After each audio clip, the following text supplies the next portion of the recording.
So many of you have been wondering, when am I going to release this video of my new jet engine? Now, another question you might be asking is, why, Ben, why are you recording over this clip? It obviously had audio before. Well, to be honest, I don't have any other picture of what I'm going to be doing, so I'm going to be using this clip and just recording over that. And, yeah, I think what we should do now is just get right into the video. Oh yeah, and I almost forgot to mention, yeah, this mic sucks, so please cut me some slack. It's all I got, so just bear with me. So since I'm too lazy to put my own data in a video, here's the data, and here's what it means. You have test 1, test 2, and test 3's times. You have your pulsing on tests. These numbers represent your tests. Average pulse count. It is actually cut off. It says average pulse count in 0.25 seconds. And as you can see, here is our average pulsing for the tests. And the flame size, here it is. And here's our top pulse count. These are how many pulses each tested heat gas line antifreeze got 16 pulses on test 1. And that was their top. And this average actually is not on all these tests. It's only on the tests that pulsed. So this actually should say not applicable. Yeah, that's pretty much it about my data sheet. Alright, so our first contender is the 50% isopropyl alcohol. And this is the exact alcohol that I have. I found a picture of it on the interwebs, and it is displayed here, obviously. So, yeah, let's get to the tests.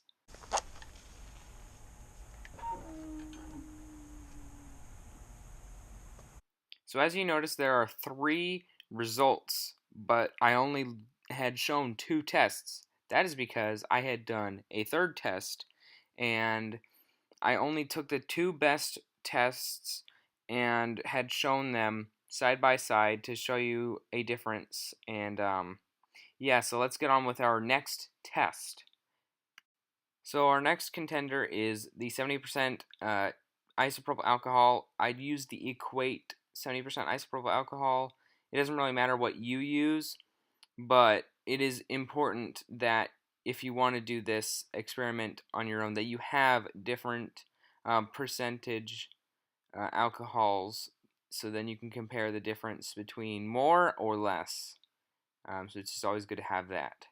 So let's get on with the video, and I'm again only going to be showing the 2 best results that I had, because the last one is just boring. It's very uneventful, and I'm going to be doing that with all of these because it makes more sense to me.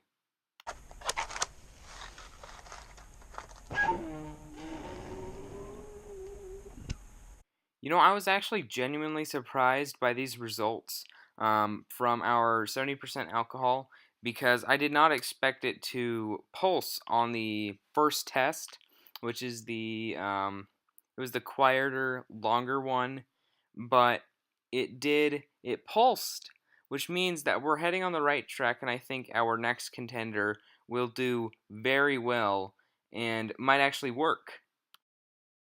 From what I've seen on the internet, my hopes are set very high for this, because it seems that many people have used this rubbing alcohol and have gotten great results.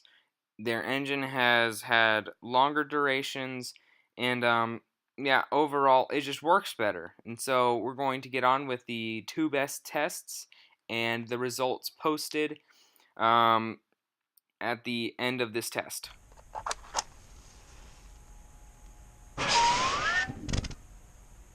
So I am actually very, very pleased with my results.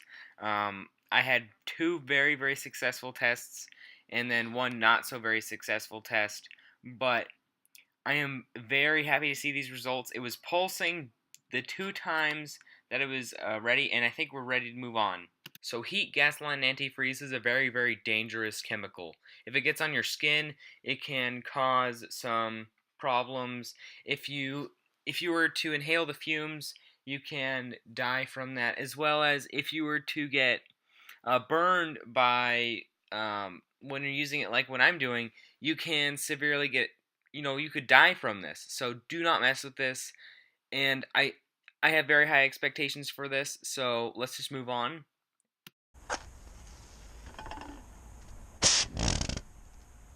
So heat gasoline antifreeze is a very, very dangerous chemical.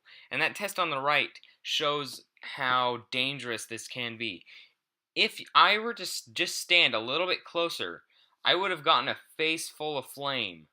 I know it doesn't seem like that, but I have a wide angle lens on my GoPro, which I was using, and it really startled me that the heat gasoline antifreeze reacted so violently when introduced to a flame. Though it makes sense because it does say on the packaging that it's very, very flammable, and that is a it's dangerous. So do not mess with heat gasoline antifreeze if you don't know what you are doing. It can really injure you. You can die from it if you were to be burned to death. And you also can die from it in other ways, like being killed from how toxic it is. Because then again, it's antifreeze. Who messes around with antifreeze? Nobody should. So let this be a lesson on the test for the right. Don't mess with gasoline antifreeze. It is terrible. Yeah, and one other thing, subscribe if you're not, because I'm going to be posting more often. I know I'm going to the subscribe route, but also I would like to hear your comments, and please like this video. If you like what I'm doing, dislike it if you don't like it, and yeah, you guys have a good day, night, wherever you are. Yeah, peace out.